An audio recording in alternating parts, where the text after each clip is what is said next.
Today on Fish's Call Sheet, we have Blake Pickens, who is an amazing writer, producer, and comedian. He's a personal friend. And so, Blake, I'd like to welcome you to the show. Try not to tell you everything that you know about me that will get me in trouble with everyone. I'll say nothing. I don't know anything about you. This is my first time meeting you. Oh, it's a pleasure to meet you. Yeah. Good. Perfect. Yeah. I'm safe now. Yeah, you're good. Okay, so coming into this, there's so many questions I have for you, but like I almost don't know where to start because we know each other through so many different things. Yeah. I always ask people how they got started in this business. What was your very first job? Like in the business or Yeah. generally? Well, you can give us generally if you want. No. I'll go. No, I was a loan shark at like 11. Okay. That was my first like job. But that was like accidentally. I didn't know I was loan sharking at the time. I just knew that you could, if you loan someone money, they had to pay you back more. And so I would loan kids money. Actually, I'm gonna tell the story because it's fun. It like actually leads into producing, right? So like I grew up like very poor and like not like LA poor where it's like, oh, we didn't have a vacation home, but like poor where like you like plug holes in the wall in the winter with stuffed animals. You know, you get like your window shot out, that sort of thing, like dirt, plywood, carpet on top of that, like so like actual, and we didn't have anything, and I was like I needed to make money, and we had moved from there to like this suburb, and there were these you know what little homie stickers are, like you put them on your notebook and stuff. I think they were actually created here in LA, like somebody in LA made them, but they only sold them in like bad neighborhoods in Oklahoma. And that was the neighborhood I was like from, and so I was in the suburb, and I would get these little homie stickers, and I would take them to the lunchroom, to the lunch table. The kids would want them, but they couldn't. They didn't know where to get them because they didn't sell them and more. And so what I would do from Pokemon cards is that some are rarer than others. So I would go spend like 50 cents and buy a sticker, and I'd buy like 20, 30 of them, and then I would just bring like one of one and like two of another and like five of another, and I would charge based on the rarity. I would charge $20 for this one, $20, $10, and then $5. And what I would do is like two of my good friends at 11 had already hit their growth spurt, so they were like almost 6 feet tall. And so they would sit beside me at the lunch table, and I was like still sort of small. I would have them like come to me, and I would sell them these stickers, and then they wouldn't have money for lunch. It's like the classic scene out of like every prison movie, right? There's Oh, two big guys 100%. standing over Yeah. you, the one guy making the deal across the table. That was, yeah. So I would sell them these things. They would not be able to afford lunch. I would loan them the money. I had a little contract that I had made, and I would have them sign it. And basically the idea is like, if you don't pay me back tomorrow $1, right, then I can't buy a candy bar. And I was a little heavier back then, and I really like candy bars. And so if you don't give me that $1 back, I'm gonna need $2 tomorrow to make up for the fact that I didn't get the candy bar. Then the next day, 4, then 8, then 16, 32, so on, just compounded 100% daily. So these kids would like run up debts with me, of like in the hundreds of dollars. And then I knew based on like who, like the community and all that sort of stuff, that like pride is very important. Right. And so I knew that if I said, hey, look, we don't want to let your parents know that you made an agreement. You can't go back on an agreement. You don't want your parents to know. You have a PlayStation, I don't. We don't have to tell anybody. We can make this all right if you just give me that PlayStation and, maybe $20. And so I had like, my parents didn't even know about this. I had like, they were like, how are you getting all this stuff? Like, why is your room so nice? I had like different bikes at school that were mine. It was just, but all that to say, that's how you, that's like, producing, that's right? Producing. Like basically you just explain what producing is. But like my first actual like entertainment job here was interning at National Lampoon when they had their like little Sunset office. It's like on the 3rd floor of the building across the street from the Chateau Marmont. We couldn't use the office phones at the time because the CEO was being investigated by the FBI for manipulating stock prices and stuff. So it was like a weird time in National Lamp. I don't think it was ever a good time during their history. But like I was interning, and I was interning for about like a week or two. One of the like people came in, the person who was like over the interns, and was like, hey, does anybody in here want to write an article like for our online platform? We're doing like the Onion sort of thing. All our writers are busy. We just need someone to do it. So I was immediately like, I'll do it. Would love to. I wrote it. It got a lot of traction. And then they were like, hey, what if you just wrote for us? And I was like, that's amazing. What does that pay? They're like $0. And I was like, I fucking made it. This is Hollywood. Yeah. Right. So like my first job was intern, and then 2 weeks later I was writing for National Lampoon, which is kind of crazy. Yeah, you've turned into an incredible writer. You've Thank done you, a man. lot of stuff. I mean, and it's funny because I want to ask you about writing. I want to go back before I leave the early part of your life. Okay. Okay, so you grew up in Oklahoma, Yeah. right? Maybe tell people a little bit about your background because it kind of ties into a lot of the stuff that you want to build and want to produce. Oh, yeah. I'm an enrolled member of the Chickasaw Nation of Oklahoma. Always been involved in community and that sort of thing. And part of what I do and why I do everything is like I always want to uplift my community and like bring other natives in and open doors that weren't there for us to begin with. My grandma, she taught me this thing very young. She noticed that I was rebelling against everything. I was like, if more than like 5 people liked a band, I just wouldn't like them because I was like, oh, it's too mainstream. Right. And that was just a product of like moving to a community that didn't want our native family there. And so anything that they liked, I rebelled against. And she sat me down and she was like, look, if you keep throwing rocks at windows, you're just going to break a lot of windows. Nothing's ever going to happen from that because you're going to throw a rock, it's going to break the window, and they're going to hear you yelling at them, and then they're going to build a thicker window. You're going to need a bigger rock, and like, yeah, you'll break it a few more times, but eventually that window will be so thick that no one will ever hear you, and that rock's going to be too big that you can't ever lift it. But if you get inside and you throw a rock, you'll hit somebody in the face. So I was like, got it. And then I started to work in that way after that. I'm sensing a theme in like the very honest but very like powerful messages you got from your family because we've talked about this before. Yeah. Your family gives you great wisdom, but always in like a slightly different way than the way most people probably would receive it or the way we would promote it in the world. Oh, yeah. Although Yeah. it It's makes not great always. writing. Yeah. Yeah. Makes for great stories. Yeah. Fair. Yeah. Some people call it trauma, I guess. Whatever. Well, yeah. in my house, we don't because then we'd have to spend a lot more time on it. Yeah. Fair enough. Yeah. So we count them as stories and we kind of like. Yeah. I thought I had a great childhood until I started telling people about it. They're like, oh, well, no, we don't play hide the knives. Like, that's not a game that we play. They never had an uncle, like, chase them around pretending to stab them. And, like, yeah, that was just kind of life, I guess. I think what people don't really realize, if they've never really been in comedy, Yeah. is so much of comedy comes out of real experience or real pain. And it's what makes us funny because funny is a survival mechanism.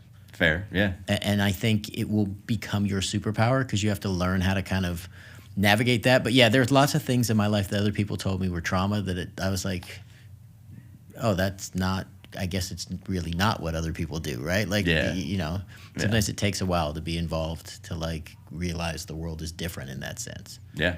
You have a unique distinction. What's that? You're a Starkey, right?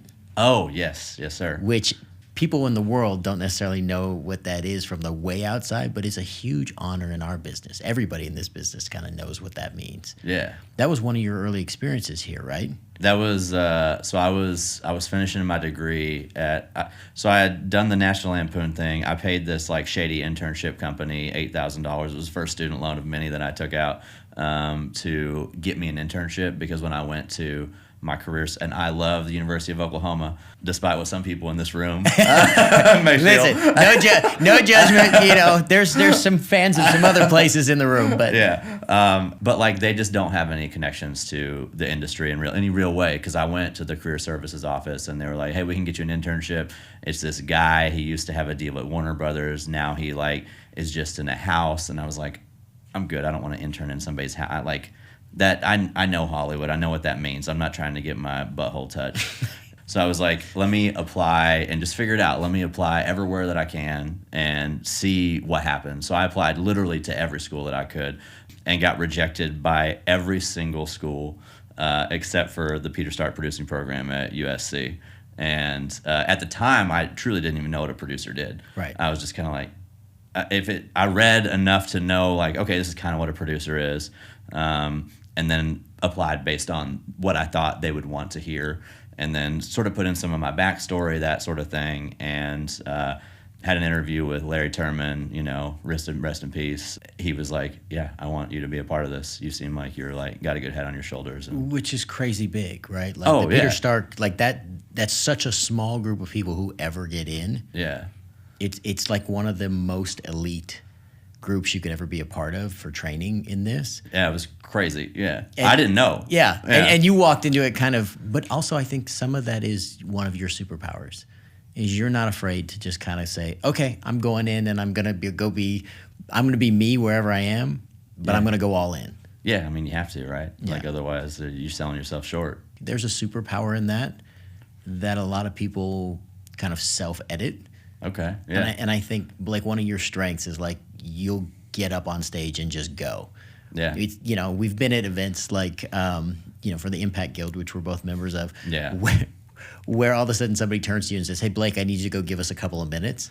Yeah. And most people would be panic stricken. And you're like, sure, where's the mic? Yeah, I'll do it. Yeah, I don't care. I started performing very young. I was doing sketch comedy as like a little kid. My first foray into like performing was my parents were like, you're just dancing all the time. We got to put you in something. There was like an all like Latino dance troupe. And it's in the community and like, hey, you should try this. So I was in that. And so I started doing like Latin dance at like I'm like 4 or 5. Okay. Like kind of doing like little malls and flea markets around like the Southwest. I'm so happy we're doing this because I'm going to bring this up at some point. We're in a meeting or something else in another world. Keep giving, give me more. Yeah. And then started doing sketch. So my grandma was like, she was basically a hoarder. If she ever met, she also was homeless until she was 18. So it makes sense why she hoarded stuff. Like if she ever met you, she would like figure out what size you were, and then if she was at a thrift store, she would, if she saw something, she would buy it. Even if she'd maybe never see you again, she would keep it at the house just in case she saw you again and wanted to give it to you. Really sweet, also very violent. Love her, but a different time, a different thing. That's the house where like we had to play hide the knives at. Not from her, but from my uncles. So she had all these like costumes basically, and so we would do sketches of stuff that was happening in our neighborhood.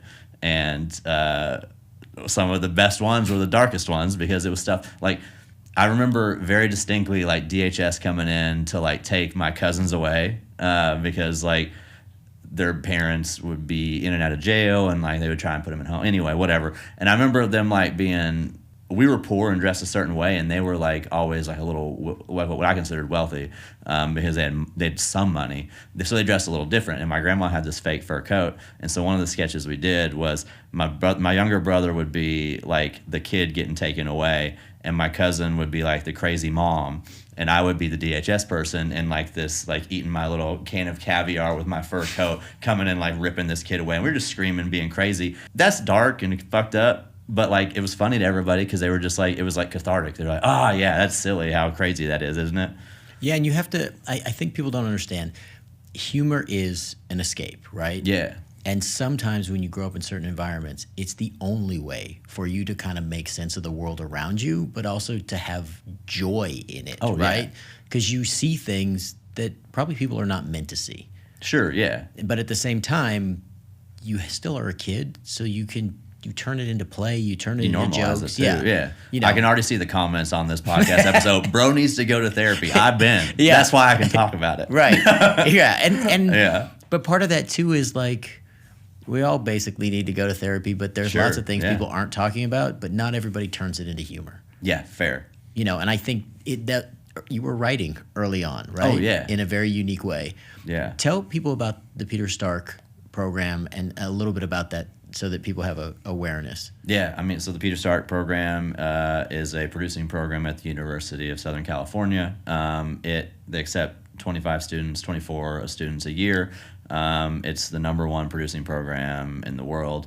They basically like teach you everything you need to know about producing, from the very low indie model all the way up to the studio system, and you kind of just come out with like a vocabulary that you don't get anywhere else and connections that you don't have anywhere else. And part of the beauty of like the Stark network is like if a Starkey contacts you, you have to take that call. Like that's part of like the Stark Mafia or whatever. So it's very useful as you're like today, and even like as I was like coming up, is to be able to just reach out to anybody. And like Starkeys are like the heads of studios, huge producers, huge writers, huge directors. It's like a pretty wild network to be a part of. It's also interesting for me, and I'm going to put kind of my spin on one part of this, which is you talked about not getting accepted by all those programs. Oh, yeah. which made you go out for this thing, and you're one of only 24 people essentially in the world who got accepted that year. Which is crazy. Yeah. So like all the things that didn't work put you in perfect position for the one thing that literally is life-changing for you, put you in the right place for you. Yeah. It actually, I mean, it was crazy because like I was like literally taking a dump when I got the call, which is actually, I've gotten so much good news just taking a shit, which is crazy. I don't know what that says about me. That's the magic space? Yeah. Okay. Yeah, it's my sanctuary, I think. Okay. Yeah. Fair enough. Tell me about like producing, right? Because you produced The Land, you've produced huge music videos for like John Legend is one of them, and like you've done so many different things as a producer. Hate it so much. It's the worst part of it. I mean, like it's fine. It's just like it is. I don't know. It's the most thankless, right? And like for the longest time, I was producing for like very little money. I was like, I have a movie at Sundance, I've got an Emmy, I've got this VMA, I've got all these things, and like, what do I have to show for it? Like a studio apartment. I was like, that's crazy. I can't do this anymore, because one of the things that I didn't understand, and that now I do understand, is like as the producer of something, you need to be paid to the point where you're okay accepting all the shit rolling onto you and you being the like battering boy for everything, because anything goes wrong, it's on you, especially in a film, music video, commercial, all that sort of stuff, same thing. Producer people think is super glorious, and the reality is there is beautiful glory when it's all done, but in the middle of it you're a problem solver and you are the chaos keeper. Yes. And the beautiful like version of that is like the studio producer, where like you're like got this overall deal, you're kind of kicked back, you know, you've got like people beneath you who kind of take the hits of everything, and you do the like, hey, how's it going, hey, good to see you, you do that. Like the actual like producing is just like doing everything from the moment of like an idea, developing that idea into a script, taking that, finding the right cast, finding the right key crew, all of these things, finding money for it. Like you raise millions of dollars for something like we did for The Land, and then I got paid $10,000, right? Which is insane. I was like, I should just work at McDonald's or anywhere else. Well, and things fall apart all the time. That's the other part. To get to the 10,000 is like, it's a multi-year process. Oh yeah, it's a buzzsaw. Like I'm not trying to encourage people to stay out of this business, but I want you to come in with a really open eye, and understand that this is not like the fast pass to wealth. No, not like it used to be. You used to be able to come into this town and like fart out an idea, and they'd be like, "Oh my God, let's make it. Here's $1 million." And now that's not the case. Yeah, and it's crazy because you've done so many different things. I know that you leaned into the writing. Yeah, and you have a unique title that I want to ask you about because. Which is Paw Patrol. Oh yeah, right? Because all of the things in your life that you've gone through. Yeah. You're creating some of the most beautiful memories for young kids. Yeah.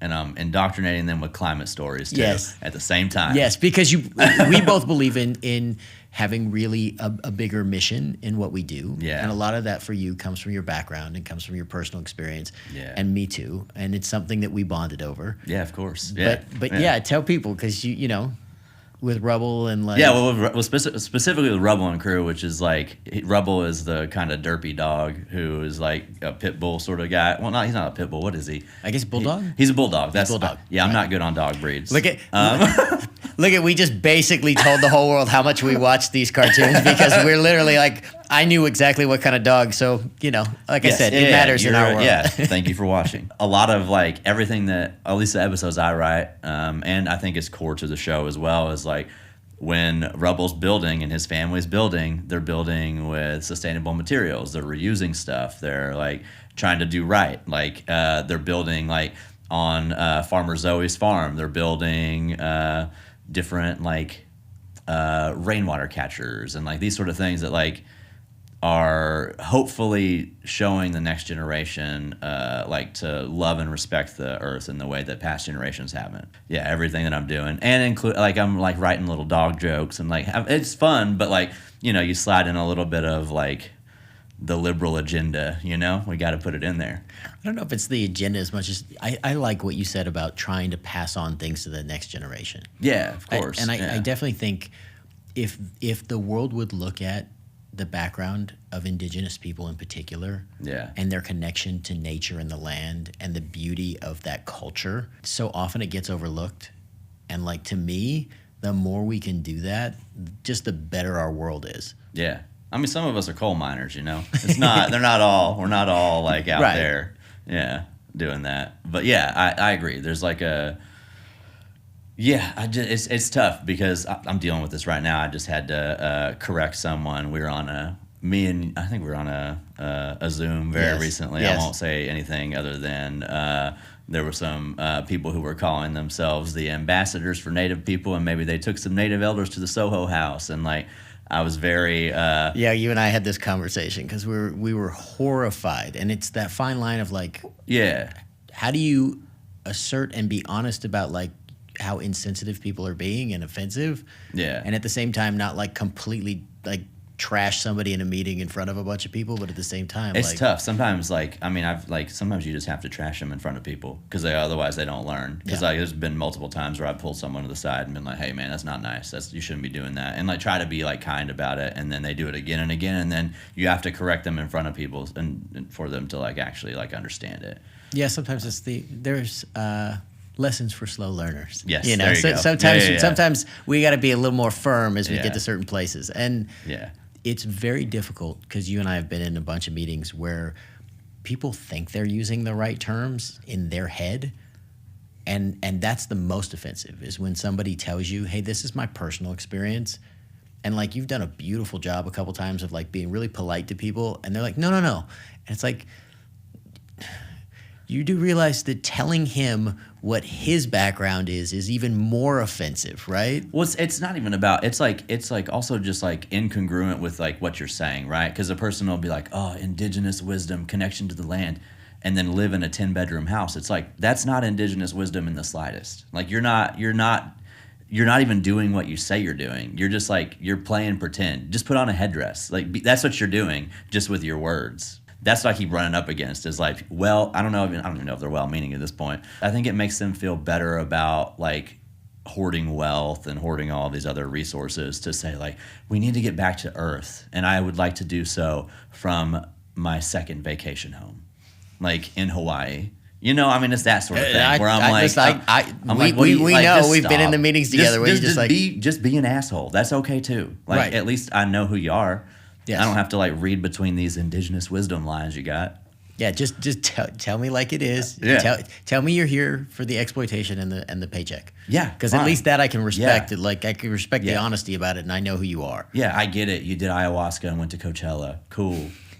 Like, come on. Yeah.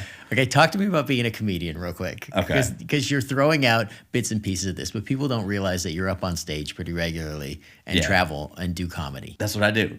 Do comedy. I don't know. What's that like for people? Because people have this vision. Like, I mean, I grew up around stand-ups. Yeah. And- Yeah, you go around like big stand-ups, Yeah. like huge, like, yeah, selling out arena stand-ups. But some of them started on the road and were small, and most of Yeah. our writing staff came from that place and then went out into the world and became headliners. But in the Yeah. beginning, it's a grind. Like, talk yeah. about doing comedy from the ground up. Oh, it's hard. You do like, you're doing shows sometimes. Thankfully, I've like moved a little past this, but like sometimes you do shows for like 5-6 people, and you just gotta like, you gotta pretend that like they're I mean, they are. They showed up. They're giving you their time. They're giving you their money. They're like giving you their attention. Like it is very important, but it is also very hard to get up there and like give it your all and like really perform when it's, you know, a few people and they're like also distracted by whatever else is going on in the bar. And the thing when there's very few people is the one time every cough, every weird thing, like you hear everything yeah. and it like interrupts or like somebody laughs and then chokes or something and everybody's like, "Are you okay?" It's like, yeah, But that's like that's part of like learning comedy though, is like if you have to address everything going on, because as soon as something distracts, that's where the attention goes. Right. And so you need to be able to like talk about it, call it out, whatever it is. Otherwise, that's where the attention is for the rest of the show, and they're not listening to you. Okay, what is the best part about doing comedy? The best part? Yeah. Oh man, the best part about doing comedy, just like just getting, I don't know, just like when like a joke lands and like it makes people like really laugh, that feels like there's nothing like it. There's nothing. Yeah. I'm addicted to it. Yeah. I mean, I've been since I was 6 years old. Like when you land a joke. Oh yeah. I mean, you can probably, they watch both of us just light up. Yeah. When we have that, but there's something, it's filling, it's joyful, it's like impactful. It's like you it's better than hitting a home run. Yeah. Like there's just that moment and you're like, or I got him, right? Yeah. You know you have the setup, you know it's coming, and then when it lands, and you're like, we all shared this moment, and I shared my comedy, and they got me too. Yeah, and to build on that, like it's also like fun when you don't do so well, like when you do like. I'm so glad you're saying this because most people, this is their worst fear, and this is one of the things I love about you. Yeah, it's so like if you get up there and like you bomb really hard. And like you just like eat shit. Sometimes that's really funny. Hey, at least you got up there and tried. You did your best. And like also sometimes you can do. I've done this. I bombed for 15 minutes straight at a political rally, where they didn't want to hear comedy. They wanted, and they also like there was. So this is what happened. It was a show. Mayor of West Hollywood running for Senate or something. I don't remember. And I get invited to perform at this show at the Laugh Factory. I get there and I show up and it's pretty lightly attended. The Laugh Factory's got a pretty decent sized room and it's looking pretty weak as far as attendance goes. And I'm like, okay, this is already not looking so good, at least for her chances of winning this race. Yeah, and so the tone in the room's not going to be great. Yeah, but then I sit down and I'm with all the comedians and they go, oh man, it feels so good to be doing a show like in community with community. And I'm looking around and I'm like, what community are we talking? I'm like, oh, are you all native? And they're like, no, gay. And I was like, oh, I'm not. So I'm not in community. Right. And so everybody, this is like like an all gay show basically and me. So that the audience also was expecting that. Right. And so nobody wanted to hear anything that I had to say. Everybody was like a little mad that like I was there. And I did material that I know works that I've done all over the country. I was like doing my A material because I was like, I know like this is like a potentially a big show for 15 minutes. Like at some point, like people were kind of looking at me like, you should just get off stage. And I was like, no. It's the worst feeling. I'm not done. Yeah. I've got 15 minutes and I'm doing all 15. Right. And y'all are going to hate all of it. And yeah, but I mean like after that, like then you have this great story. Yeah. Yeah. There's also, if you've never done stand-up, yeah, it's kind of a unique experience, which is you have good material and it works on a wide audience. Yeah. And sometimes you just go into it and for whatever reason, this just doesn't work. This audience doesn't get it or they don't want to get it or, and you're in an environment where for whatever reason they've decided that we're not laughing for you or you're not the one. I watched Bernie Mac. Yeah. In the deep South go out and his material was hilarious. Yeah. But the room was committed to not laughing. And there were a few people who were almost like stifling the laughter. That'll happen too. Because they don't want to be, it's the peer pressure thing. Yeah, they don't want to be the one person here who's laughing when everybody else is like, oh, gross. Yeah. And then like also LA crowds are weird because like also, half the people are like in the industry or trying to be in the industry and they're kind of like, oh yeah, make me laugh, funny guy. Whereas like anywhere else I go in the country, people are like thankful that like you're there doing this thing. Yeah, my friend John is in the room and he's working the board for us and he's a comedian.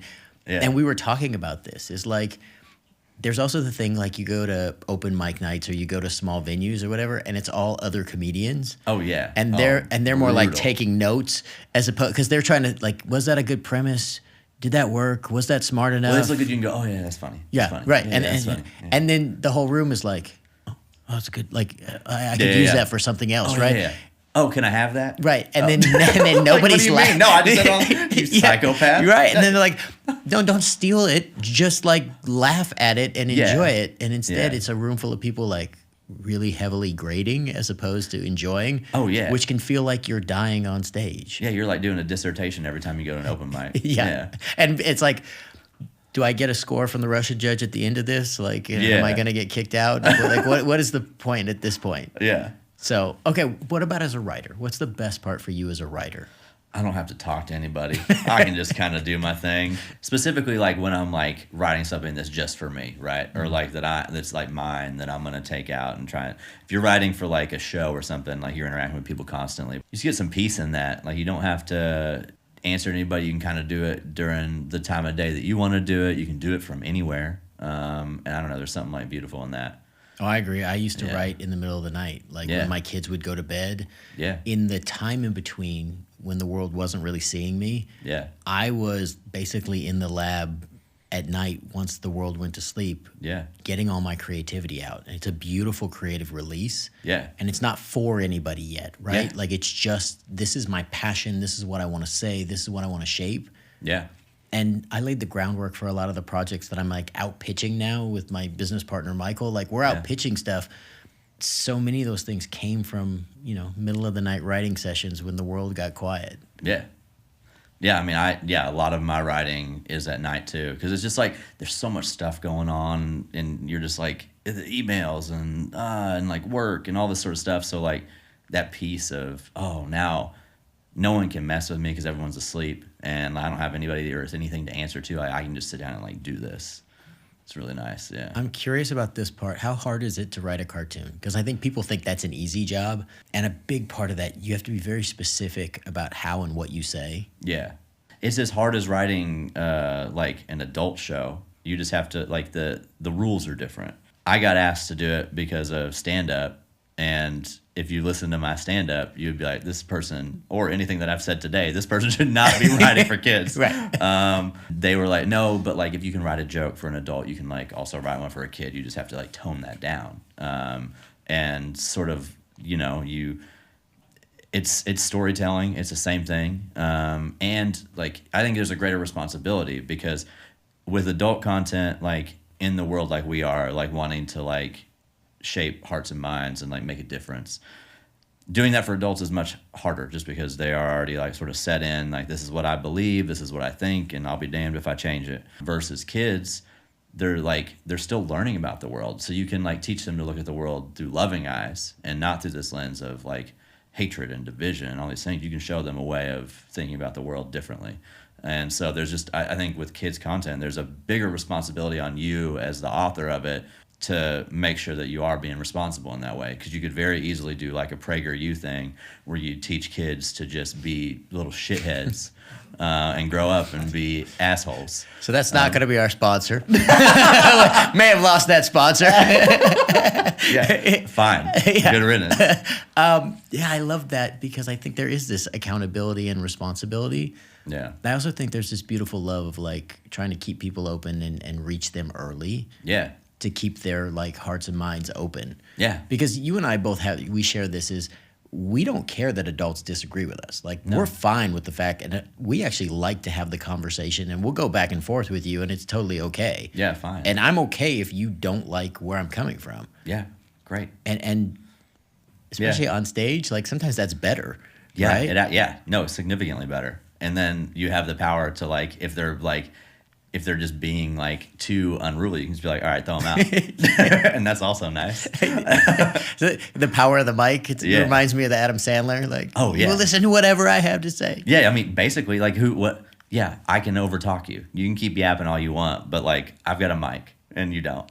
There's also the beauty when you own a room. Oh yeah. When they're with you, and then someone does try to heckle you. And you make one small comment. It's not like you don't even have to be mean. The room lights up because they're with you. You've earned their trust. Yeah.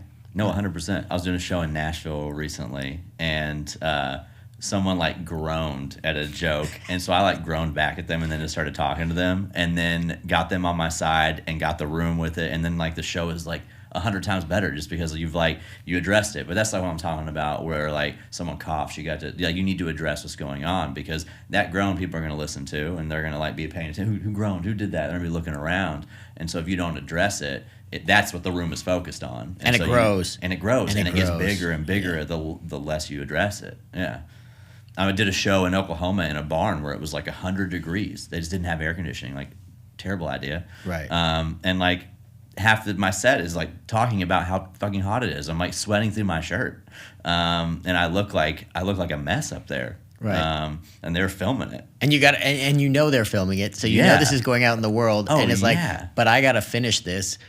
So you call out what's really happening. Yeah, you call out what's really happening, and also call out that like no one's happy to be here right now because everyone's as uncomfortable as I am. Right. And you like that sort of, you just have to always call that out. Yeah. Now you have a really acclaimed project that What's I that? think is really beautiful, which is Spirit Ranger. Oh yeah, Spirit Rangers. Yeah.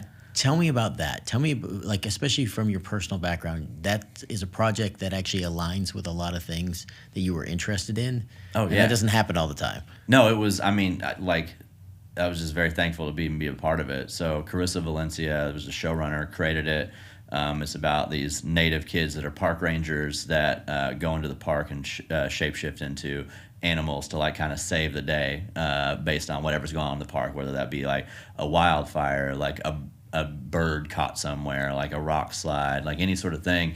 And they use their these superpowers to just fix the day all before they get home for like dinner sort of thing.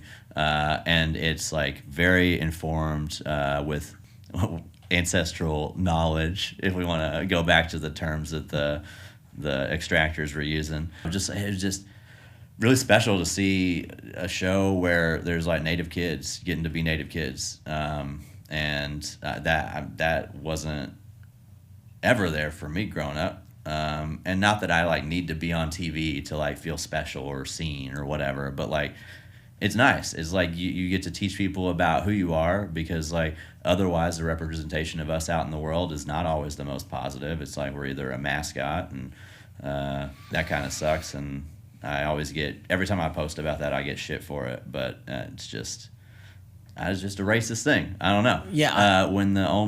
It's like, I always try to explain it this way, is like the same people in my community in Moore, Oklahoma, when I was growing up, who said that I could be friends with their children in the lawn and at school, but I could not come into their house because Native Americans were not allowed inside the house, were the same people who said we're using this mascot to honor you. Like, how does that make those things line up and make sense? I can't. I know you can't. Right? Yeah. No, but like I want to make the point of like, I think there's a lot of people who do that who should just stop, right? Yeah. You know, I think that project's really important. You know, I had Shelley Dennis, who worked with you there. Oh, yeah. On the Connors, and one of the episodes she wrote, her first network episode, I got to direct. Okay. And I was really specific about making sure that there was a percentage of our background that was representative, right? Yeah. Because I wanted people, and when they came, they're like, okay, so I should take how much of my necklace and all that. I'm like, no, I want you to wear what you would wear on a day-to-day basis. Yeah, and then they put on sweatpants. Well, no, yeah, it was so funny because That's all my uncles. Yeah, I always say when they're like, oh, like I want to dress as a native for Halloween. It's like, you better have more stains on your shirt, brother. it's funny. But if you can't see it, Yeah. it's hard to imagine yourself being it. Yeah. No, truly. Yeah. And I think that's, people get, in our present culture, people get upset about people talking about representation, right? Yeah. But that's largely because those people have seen themselves in every shape and every positive Yeah. stereotype. Yeah. If you've never seen yourself in these things, like if you don't get to see yourself as a doctor, a lawyer, a scientist, if you don't get to see yourself as a smart person in the room, Yeah. it's really hard for a kid to have that dream. Yeah. Well, it's also like, I mean, half the time, like, natives in Hollywood were being played by Italians, just darker Italians. Yeah. Like, that also, like, I mean, it's, even when we had representation, like Iron Eyes Cody, that Italian fellow who was crying when people littered, was not native at all. And then, you look at the history of it, it's just constant, like, even if we're being, quote, represented, it wasn't even by us. It was by someone who was pretending to be us, because in history we existed. We talk in the past of all of this, like, tragedy and all this, and, like, yeah, all that's true, but, like, we're still alive today. We're still, like, incredible burgeoning cultures who are, like, prolific and doing all these things. Now, for you coming into the industry, Yeah. what was the mission and the dream? Because it wasn't just a dream. I know there's kind of a mission. Yeah. I didn't want to be poor anymore. I was hoping to make some money. That's accurate. It would be completely false for me to say that I was like, oh, I would like to be rich. That would be cool. I want that. Still not there, trying to get there. That'd be nice. I want that. I wanted to do something that, like, could be that my community and my culture could be proud of, that they could look up and say like, yeah, maybe I could do that too. Maybe there's like an opportunity there. I feel like I'm just saying like the buzzwords of like, oh, I didn't see myself, because that just doesn't feel right. But it's like, it's true. Like without role models, like how do you know what you can be or do? And like, I was like, maybe I can do that for like the next generation. Maybe I can go out and like, whether that was like, I wanted it to be an entertainment because that's what I enjoy doing. But I also like, I went and got an MBA because I was like, okay, well, I can do business too. And like, that'll be something that Native kids can look up to and be like, I can do that. Like before I even got into the industry, I was going to get into it by being a plastic surgeon. So I was like business pre-med. I was a 4.0 student. I was top of my class. I was doing all these things because I was like, I'm going to get out there. I'm going to do this thing.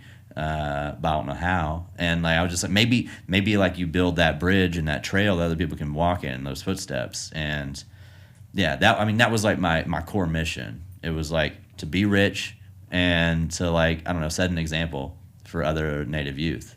And I think there's an element of that I think people don't always understand, which is like the real honesty of like, I wanted to get better than the environment in which I grew up in. It's not that I don't love that environment.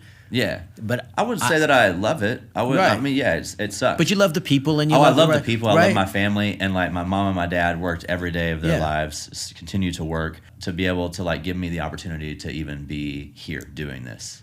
And you just want to lift, but you also want to lift more than just yourself. Yeah, right? I was like, I want to use my money. I want to like move my parents. I want to like make sure that they're taken care of forever. They provided this life and this platform for me and supported me and told me like, you know, every single crazy dream that I had, I wanted to like, I was playing in a punk band. I was going to be a rock star sort of thing. They were like, yeah, go do that. I wanted to do everything. And they were like, go do that. Whatever you want to do, like we're here. Like we'll catch you when you fall. But like, hopefully you don't fall.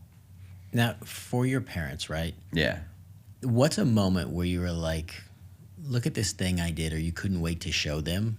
Mm-hmm. I, in my personal experience, like it didn't all have to work because there's been plenty of times in my career because my parents are still waiting for me to get a real job. But like, okay. But like, there's a part where there's like, I'm like, this is a great thing, and my parents are like, it's pretty good, right? Like, oh wow, right? Like, yeah. Because my dad's old school. My dad's like, oh, you got 99. What happened on that one? Yeah. Oh, you missed one? I guess. Like weird. Weird. You, like, what is that one? Yeah. And so there's a part of that may be the obsessive, like hard worker. Yeah. But there's also a part of me, like with my kids, I like try to celebrate things. Yeah. Because I'm like 99's damn good. I'm perfectly happy. Yeah. That's one away from perfect. Yeah. And if the one is also something you just didn't know or didn't get.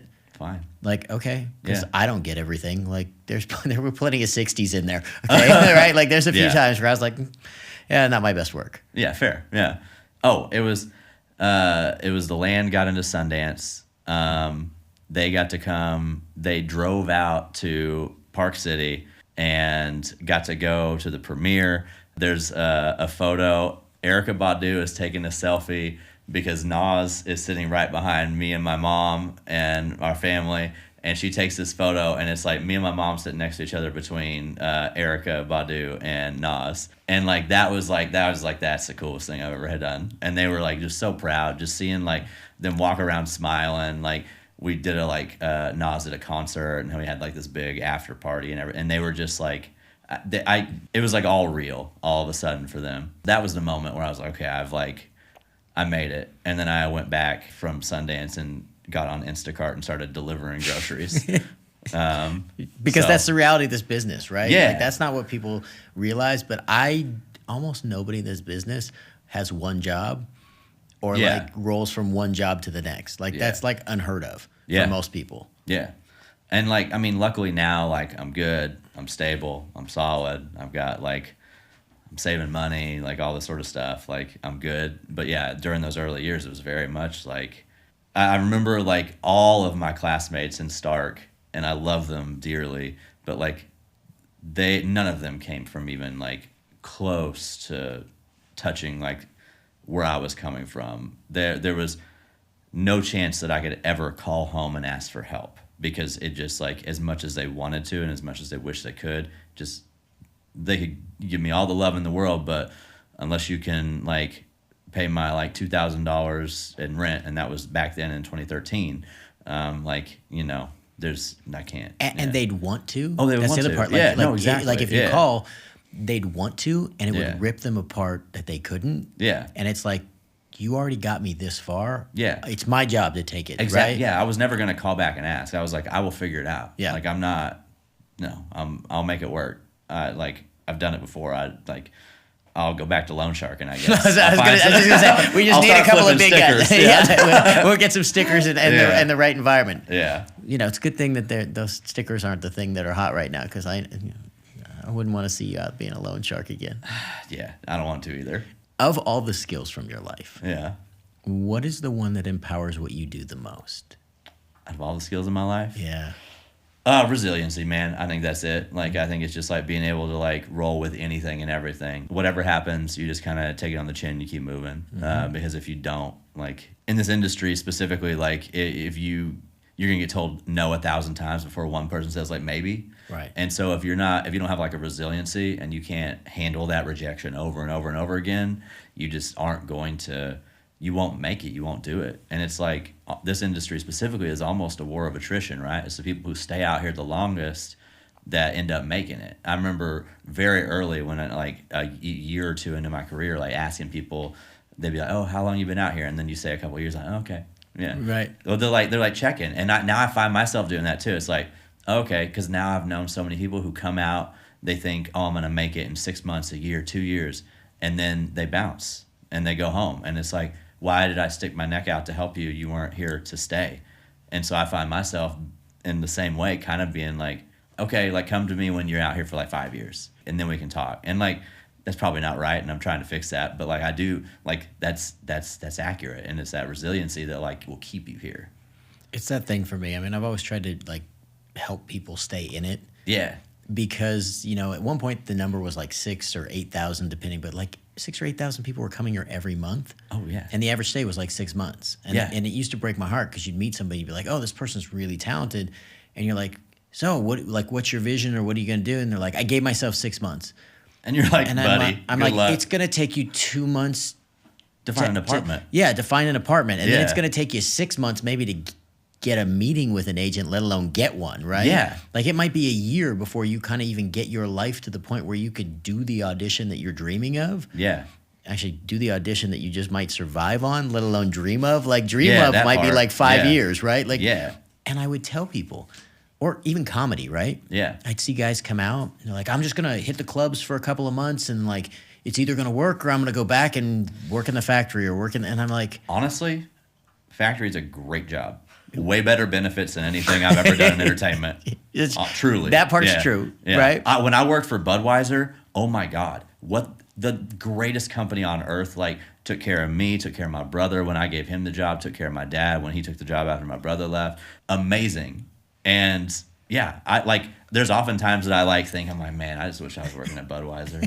But you're not wired that way. Oh, I'm not. No, No. because that's for me. Is I'm always like, oh, like if I went in a cubicle, like a cubicle would be so stable, and then, but see, here's what happens. If you do it, because I did it once. Yeah. First of all, I was like a rabid animal, just like waiting for something to happen that I could do something different. Yeah. But the other part was like, wait, this business is not doing as good. This is not nearly as stable as I was told. Yeah. Right? Yeah. So if I'm going to have to chase it and work hard, I was like, I want to chase my dream. So it's Yeah. going to be ugly. It's going to be messy, which is why I'm still in this crazy business. Uh-huh. Yeah. But if you can just do that 9 to 5 and you're perfectly happy there, like more power to you because the world needs you. Yeah. I'm just not that guy. That's fair. Yeah. Yeah. I don't know that I am either. The thing about Budweiser, though, and now I'm doing an ad for Budweiser. Yeah. Well, listen, if they want to sponsor, like, Yeah. listen, I'll take that sponsor. There's actually Bud Light in here. Okay. Yeah. But I'm going to leave that because there's like a bunch of jokes, but I will get in trouble for all of them. yeah, that's fine. Yeah. Oh, yeah. There's a lot of racially. Oh, see, I didn't go there. You but were thinking it, though. Oh, really? Yeah. Is that what we're doing now? I was like out there, like driving around slinging beer to like rednecks. And it was like it was like the best job I ever had outside of, I guess, entertainment. And even sometimes better than that. What's the one thing you've done so far where you're like, I'm so proud of doing that? I have a documentary I just directed for PBS. That'll be out in November. It's like my first. I've like produced features, I've written all that, but this is my first directing. It's about prison reform specifically for Native men and how you can reform through culture and like circles that we have. It does a lot of dealing with like Native men in prison, and like the first time being introduced to culture oftentimes for us is in prison. I don't know. It's like one of my most proud things, because almost exclusively all the men in my family have been in prison. So when I was like making my 12-year plan on how I was going to do plastic surgery to become a writer, it would have been an 11-year plan, but I had built in a year after high school to go to prison, because I didn't know what for. I just assumed we had to go. I was like, oh yeah, all the men in my family go to prison, so I'll go to prison. Don't know why, but after I get out of prison, I'll start my college career. I've always had like just this unfortunate relationship to that system. And like being able to do this documentary where we're looking at ways of like actually redeeming people and showing that like, you know, the systems that exist now are the reason that people offend often. Sometimes there are just bad people, and like they should be locked up. But there's also people who like just given certain circumstances, certain upbringing, economics, all these other things, lack of role models, all these sort of bad scenarios, lash out and offend. And so this is specifically looking at like mostly Native men who have like committed murder, redeeming them through culture, and like very proud of it. Yeah, It's awesome. Yeah. I remember being a teenager and living in a really tough neighborhood. Yeah, And I remember the difference between growing up in a pretty decent neighborhood, right? yeah, To moving to that neighborhood. And I remember the change, because growing up, everybody's like, what are you going to do, or where are you going to go to college, right? yeah, And in their neighborhood, no one was asking that question, right? Most Yeah. of the guys that I lived with as a teenager, that was not an option, right? yeah, And when you're used to someone in your family going to jail, when you're used to a certain level of crime, violence, poverty, Yeah. right? It becomes very hard to see something beyond that, or you almost assume like, okay, I'll get past that, but I have to take my walk through it. yeah, Like it's almost like it's just part of the passage, because everybody you know has done that. yeah, And it's a different world that I don't think people fully grasp if they haven't grown up with that. yeah, And when you see it firsthand, like, you know, in high school, these guys were just trying to make it through a week or survive for the next 6 months, right? Yeah. Make it to the next sports season so they could go shine and like kind of live it up a little. yeah, They weren't planning on like, oh, I'm going to go to this school. Yeah. And no one was thinking about going to a 4-year school, right? Oh no. They're like, if things don't work out, I might end up going to community college for 2 years. And it was so different, because in a lot of areas, it's like, I'm going to go to community college to launch myself forward. Okay, yeah, And that's like a totally different, the mindset was different. And I just remember thinking to myself, how lucky was I when I was young that the assumption was that I was going to go? Oh yeah. I mean, well, that was my parents. They were like, it was always like, when you go to college, when you do these things, like it was never like if, or the expectation was there. Not that they would have like been upset if we didn't go, like they still would have supported us and all of that. But like, it was always like drilled in very young. It's like, when you do this, when you do that, when you have this, when you buy your house, when you like, it was just like a love that said like, I think and believe in you, and I know you can do that. Not everybody has parents like that. And not everybody, like, even though we were in this community and like in the same like dire straits, we didn't like somehow, you know, just I like honestly, it's just good parents. But not everybody has those. And if you don't have that, and you also have all of these other things, the poverty, like the violence, the like, you know, drugs everywhere, all of this. I remember I would go next door. My uncles lived next door, and we would go. My great aunt cut hair in the kitchen, which is disgusting. And I would walk through the front room, and it would be like my uncles and cousins sitting at the table cutting up lines that they were bagging to sell with all their guns on the table. And I'd go in and say what's up to all my like cousins and stuff. And then I go get my hair cut, like 5 years old. I didn't like still like somehow I go from that to like going to college and doing all these other things. And honestly, it was just my parents like loving me in that way and like showing me support and guiding me in the opposite direction. And pushing you to something greater, right? Yeah. Like not minimizing the dream. Yes. And yeah. then like saying, whatever it is you're going to be, go be it. Yeah.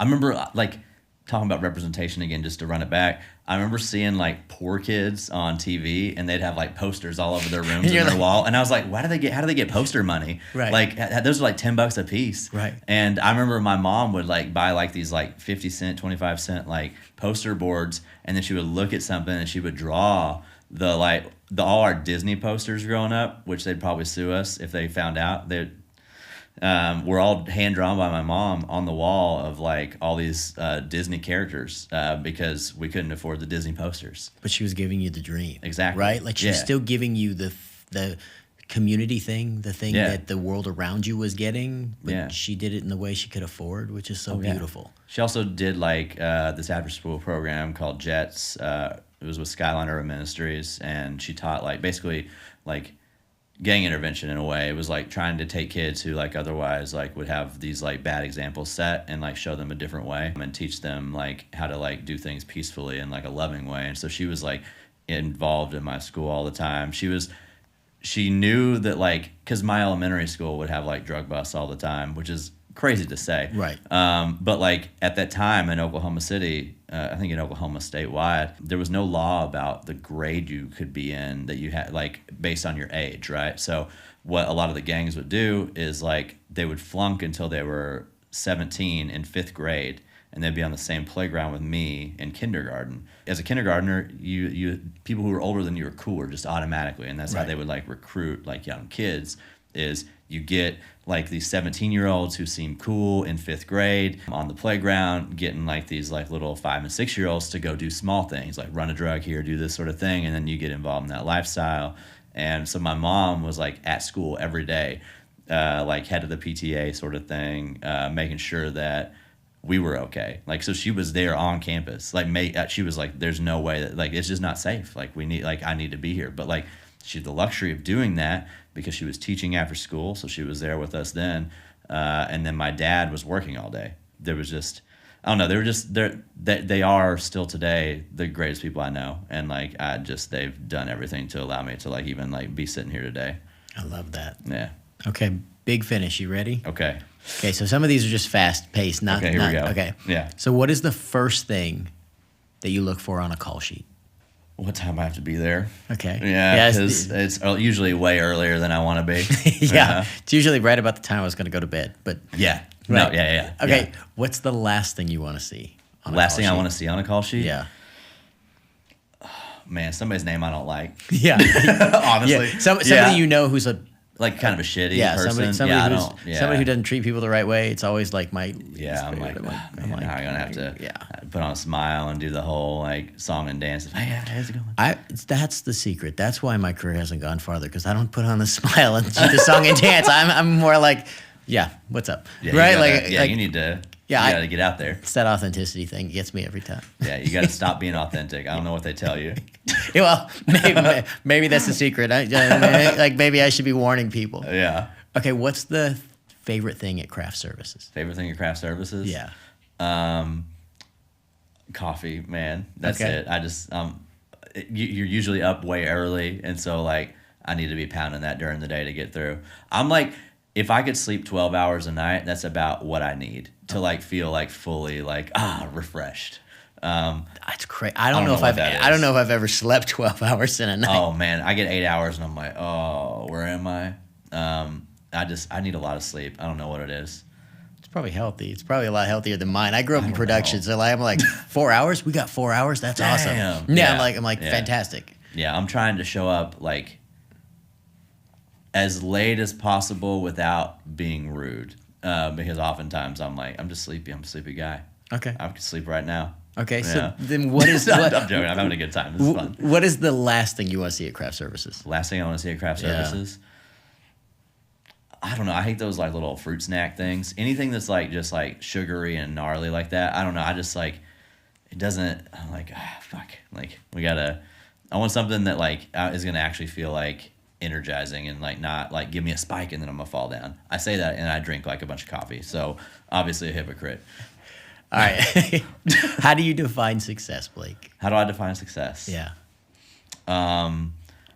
There's I have a few definitions of it, right? Like, because like I thought success was like accolades, and then I realized like I had no money, And so success is also, in my mind, like being able to afford things, being able to live, being able to like buy the things that you want. That is success. That's specific to me too, because I come from a place where like I have to make money. If I don't make money, I have to go home. Right. There's no other avenue for me. I have to make it. There's no fallback plan, right? There's no Yeah, safety there's net. no, yeah. And you've always, it's one of the things I admire about you so much is the rest of the world for the most part is not aware of that, right? Yeah. And it doesn't show on you.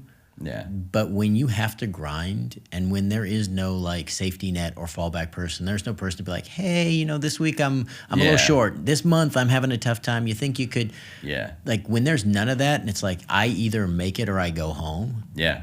And there's something different in people. Yeah. Yeah. But like, thank you. I appreciate that. Yeah. But yeah, I don't know. It's just, I don't know. I feel like I'm sounding like those, like, I wake up at 3 a.m.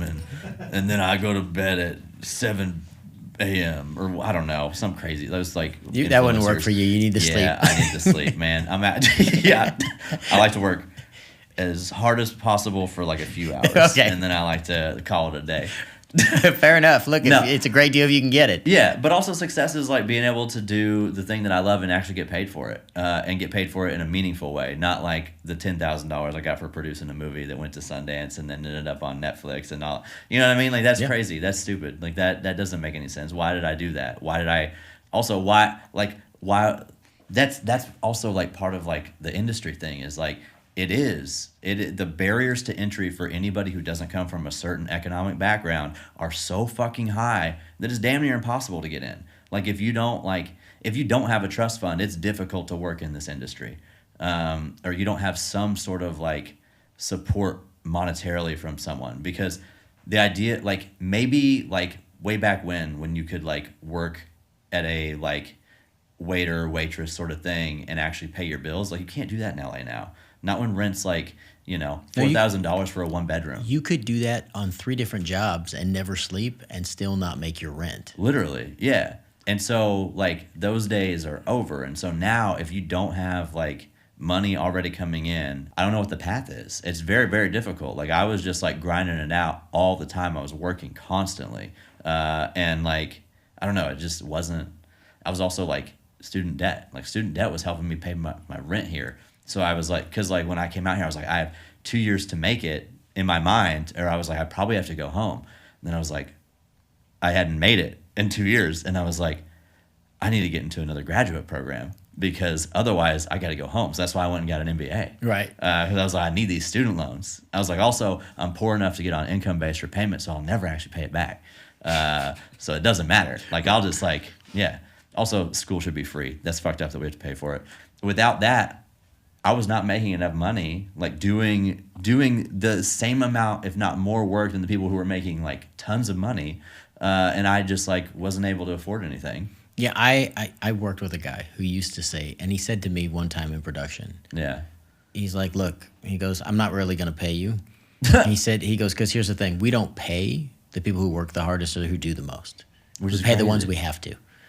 And I was like, that's a horrible, like, all I could think inside was like a part of me, the injustice of that, but also the reality of like, well, 2 of the people can do this because they come from environments that are basically trust funds, right? Yeah. And then 2 of these people can do it because they already know they're getting fast tracked. And then here's a person just getting the huge paycheck because you know that person's dad, right? Oh, yeah. And you don't want to piss them off. Yeah. And so the rest of us are going to barely scrape by, and a lot of people are not going to make it. And people don't hear that enough. And it's a reality of like this business, there's an inequity to it. And it's why I never judge people when they get to a certain point for like they take a big paycheck. Oh, dude, I'd take a big paycheck right now. Yeah, fine. Yeah. I'll do whatever. I don't care. Yeah. Okay, based on your definition of success, Yes. how are you doing? I'm doing good. Yeah, I'm successful now. I feel good. Yeah. I'm getting to do the things that I love. I'm getting paid to do those things well. And like, it's good. Like I'm happy. Life's good. Like there's still, I mean, there'll always be a fire in me just because like, I still if I lost what I'm doing tomorrow, I would be looking for something to make sure that I could stay up. I don't have like the type of savings I could need to, be able to just sustain for a long time. I'd be all right for a little bit, but I can't do that. I have to keep working and doing that thing until the big one comes along, the big paycheck. We'll see. But no, I'm good. Yeah, life's good. Now I'm just dealing with people who want to change the world through indigenous wisdom. Fair enough. Yeah.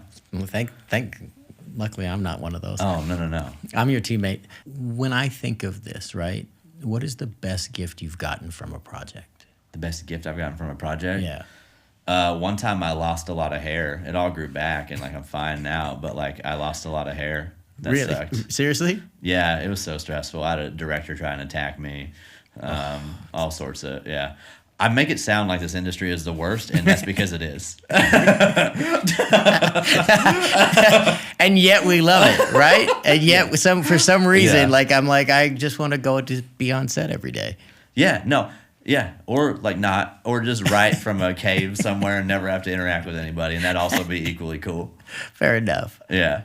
Oh, no, but honestly, the biggest gift, I thought I would think of something profound. I honestly don't know. I don't know. Yeah. Do you have one? Yeah. Yeah, tell me it. So maybe I'll think about mine. Well, the first one is people. Okay. The most beautiful thing I've ever gotten from a project is people that have come into my life and changed me, fundamentally changed me, whether it be, the Roseanne experience. There's so many beautiful parts of that I couldn't even put into words. Yeah. But also just individual people. I had an acting coach when I was young. Yeah. And he was just he was more of a support structure. He used to joke, he's like, I'm stealing money because I don't really have to coach you very much. I just basically make sure you know your lines and then I let you loose, right? Okay, yeah. But what he was a mentor and a guide as a human. Okay. And one of the things that he did was his wife had gotten sick, and I watched him dedicate himself. So when I got married and my wife got sick, I already kind of had a framework in my mind of how to make that work, right? And I don't know that I would have been able to navigate that with 2 little kids without Gary. Gary Spatz was the most amazing leader in that sense. Lynn Raines was my studio teacher. Okay. Every use of vocabulary, the fact that I can write or that I can do so much of this stuff. I started working, I couldn't read. Oh. I was late, learning how to read. Okay. And she transformed my life in so many ways. So it's people. If I was going to pick a thing, it's people. And then, I don't know, there's moments on a set when it goes right. Yeah. When there's, probably the moment that I love the most we talked about earlier. Yeah. It's when you have a great joke and the scene is going and you can feel the audience get excited. And then it's your turn, right? But instead of counting and waiting for your turn, you fall into the other person to the point where you're so in depth with them that you're in this moment, and then you hit the joke and the room goes nuts and you just ride the wave. Oh, yeah. That's such a beautiful gift. I will chase that forever. Yeah. It feels good. Yeah. My friend Eden came on and she said she had no idea that people were horny for acting.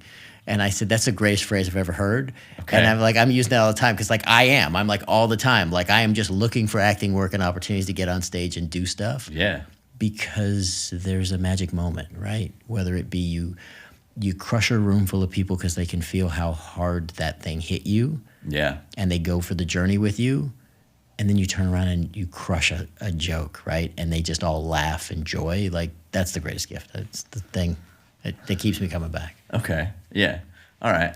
Okay. Now, I do. Okay. This is also it's kind of crazy, but I think the biggest gift is that I can go around telling people I wrote for Paw Patrol. Anytime, I don't care. I've been around people who are oh yeah, I've got an Oscar, and I go, oh yeah, that's amazing, yeah, and then be what are you doing? I wrote for Paw Patrol, and I get more heat off that than their little statue, just because I wrote for these little pups. Listen, because I've watched people cross rooms to be okay, so my kid loves this, or this episode, can you help me explain? Or my kid always asks me why, and you're yeah, people love that. Oh yeah, that's why I asked you about that earlier, because I'm it's such a great credit. It feels great because it also in LA, everybody's, oh, what do you do? That's the first thing people, they don't even ask you your name. No, oh, what do you do? You go to a party, oh, what do you do?